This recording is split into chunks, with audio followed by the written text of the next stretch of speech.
So we get a lot of questions about how we batch create our content for our agency and for our clients. So today I want to give you the 5 steps we use to create our content.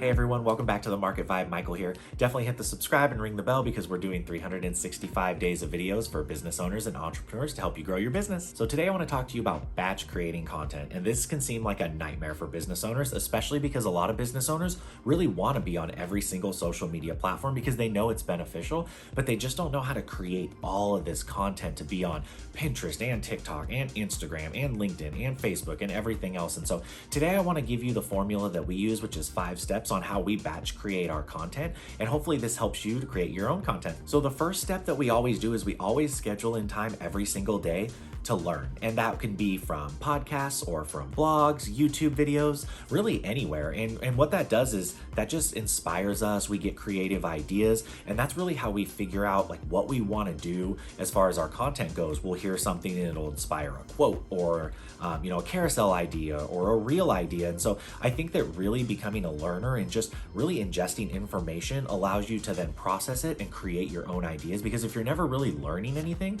you're never coming up with new ideas. And so I think that that's really where people can hit a roadblock when it comes to creating content, is they kind of feel like, well, I've come up with all the ideas that I can think of. I can't really think of any other content. And so if that's you and you're saying those kinds of things to yourself, I really think that you might want to look at scheduling in just some, hey, 30 minutes every day, I'm going to, watch a YouTube video and a podcast about, whatever it is that you do. Because I really think that if you want to get to where you want to go in business, you're going to have to be a forever learner. So the second thing that we like to do is while we're doing that learning is we like to just take notes. And it's, we obviously like to write things down, but maybe we're on the go, we're traveling and we don't have the option of being able to write things down. So we'll just jot it down, on Google Docs or Evernote on our phone. But I really think having a way of remembering the things that you're learning, because I know that we all say, hey, I'm going to remember this thing that someone told me, or, I'm going to remember this item I need to go to the grocery store. But what happens? We don't write it down. We end up going to the grocery store and we forget it. And I only say that because I just forgot butter at the grocery store last night and I didn't write it down. But you really want to have a way to keep track of all of this information that you're learning. And then after you take notes, what I like to do is I always like to organize it in some sort of outline type of fashion. Again, that's just personally what I like to do. So you just have to figure out something that works for you. But definitely as you're learning, make sure that you have some way of writing this information down that you can refer back to it later, as far as really key points, ideas, creative things, inspiration that you get from whatever you're learning.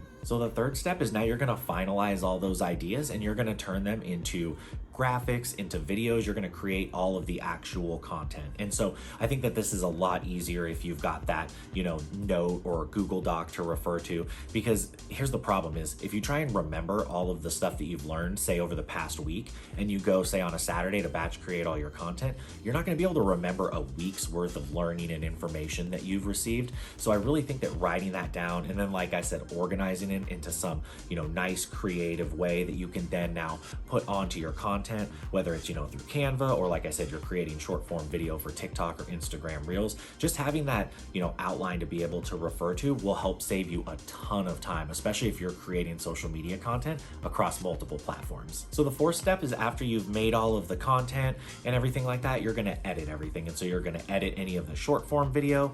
You're going to finalize all of the graphics and things like that. The reason being is you really want to make sure that all of your graphics look really, really nice. Your short form video, especially because as I'm making this right now, Instagram has completely changed their feed where now they're showing reels on the feed. And so this means your short form video edits have to be even better because you want multiple clips in your videos because that's what keeps people watching. And as we know, watch time is the most important thing. And so really taking the time to edit your graphics, edit your videos, misspellings, things like that, because all of these things can have an effect on your end product. And then the fifth and final step is my step, the one I love that's always the most fun, which is you get to write the captions, you get to do the SEO, you get to do the hashtag research, basically everything other than creating the actual video or graphic in Canva. And so you really want to take the time, especially if you're writing, captions for say Pinterest or someplace that's an SEO platform. You really want to do your keyword research. You really want to make sure you're writing good, well thought out captions. Again, some of this you can actually, if you're on multiple platforms, say Pinterest and Instagram, I'd write the caption for Pinterest because it's the SEO platform, and you can always copy and paste that to Instagram. I wouldn't do that all of the time. I really love creating native content for each platform. I don't really like copying and pasting so much, but if you're in a pinch, you can definitely do that as well. Just make sure you're prioritizing the SEO platform when you're writing a caption, because again, you want to make sure and rank high on things like Pinterest or a blog when you're doing that. And then the last thing is the hashtag research. You want to do hashtag research specific to each platform. So you don't want to just say, well, hashtag social media marketing is what I do, so it'll work across every platform. Well, I don't know that that'll work on Pinterest the same it'll work on Instagram or on TikTok. And so you really want to do individual social media platform hashtag research, and then keep those maybe in, an Excel file, Google Sheets, somewhere that you have easily handy. And then you can just copy and paste those different categories into, whatever post you're doing, whether it's Instagram or LinkedIn or TikTok. So thank you everyone so much for joining me on this how to batch create your content. I hope this 5-step strategy really helped you. Like I said, this is how we create all of our content, across our platforms, which is TikTok, Pinterest, LinkedIn, Instagram, and I hope I'm not forgetting one, as well as all of our clients. And so we've really nailed down how to be time efficient and how to create real quality type of work in a limited amount of time, because as a business owner, you have so many other things to do. You just don't have the time to be spending, 4, 5, 6 hours every single day on social media content. So again, I hope this was helpful. If you guys have any questions as far as batch creating your content, definitely drop them in the comments below. We'd love to answer them. But until next time, see you guys later.